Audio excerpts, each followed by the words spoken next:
So let me state the obvious. Most people don't ruin their lives overnight, all right? They drift, not toward obvious rebellion, but toward imbalance. Too much work, too little rest, too much control, too little grace, too rigid or too careless. And usually we don't notice it happening because extremes often feel justified while we're living inside them. Welcome to Chasing the Wind. I'm Dan Holland, and we're walking through 10 rules from Solomon for catching what lasts. And rule number 7 is avoid extremes. And this may be one of the most surprising things Solomon ever wrote. I want you to listen carefully. It's Ecclesiastes 7, starting with verse 15. He said, "In this meaningless life of mine, I have seen both of these, the righteous perishing in their righteousness, and the wicked living long in their wickedness." Then he says, "Do not be over righteous, neither be over wise." Why destroy yourself? "Do not be over wicked, and do not be a fool." Why die before your time? "It is good to grasp the one and not let go of the other. Whoever fears God will avoid all extremes." That almost sounds wrong. Don't be over righteous? What does that mean? Don't be over wise? See, Solomon isn't discouraging righteousness. He's warning against extremes that replace relationship with control.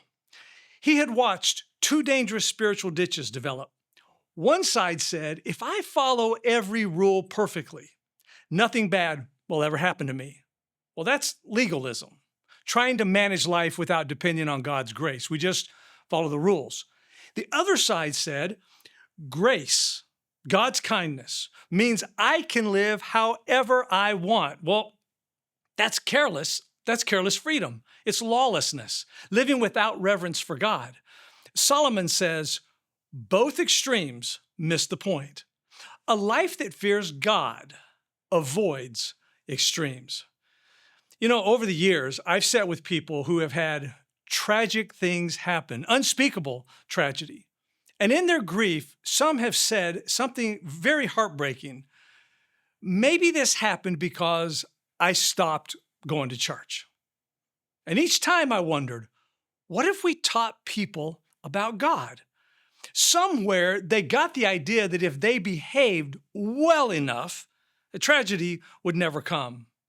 Even the apostles had this belief. Remember once when they saw a man who had been born blind, they asked Jesus, who sinned, this man or his parents, that he was born blind? And Jesus answered them, well, neither this man nor his parents sinned, but this has happened so that the works of God might be displayed in him. That's the extreme, as Solomon warns about.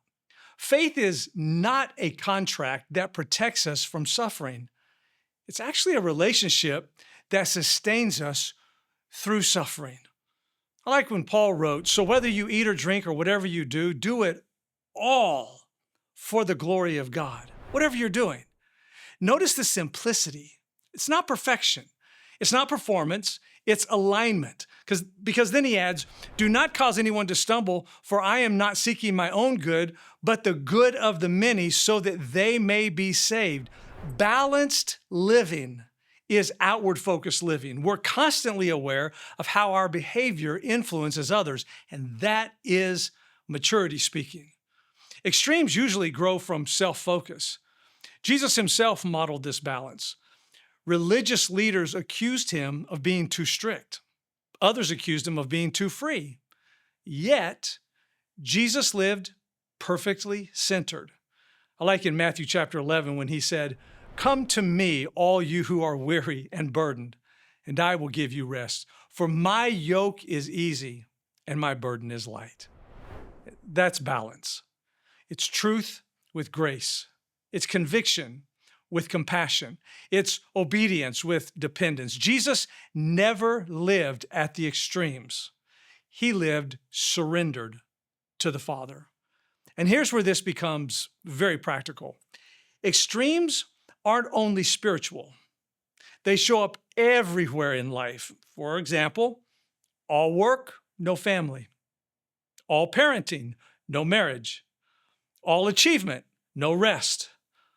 All responsibility, no joy. We justify the imbalance by calling it commitment, but I'm going to say something maybe hard to hear. Unchecked extremes quietly destroy what matters most. Have you ever noticed? You ever noticed that? I've had people tell me, well, I'm just focused, but they were actually just momentarily obsessed. And obsession isn't the same thing as focus. So what does rule number 7 look like practically? I think a few things. First, identify your leaning. Most of us don't struggle with both of those extremes. We drift toward one or the other, control or carelessness, overwork or avoidance of work. So ask honestly, where am I out of balance?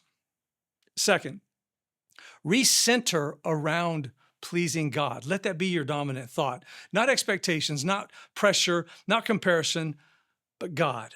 See, balance returns whenever God becomes the reference point again. So good.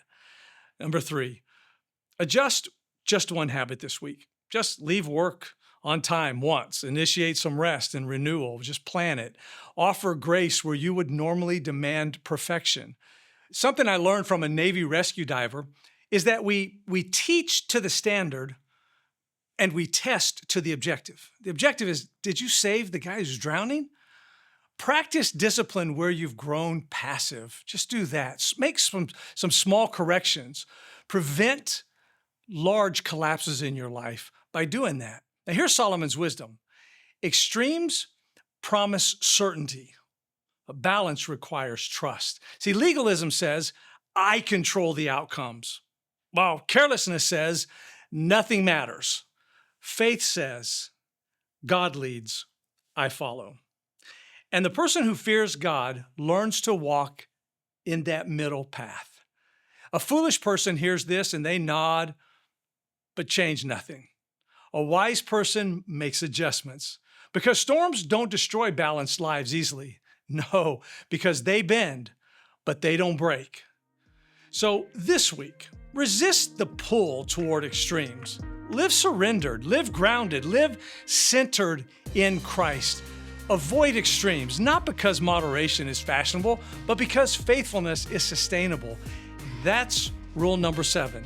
And it's another way we stop chasing the wind and start catching what lasts.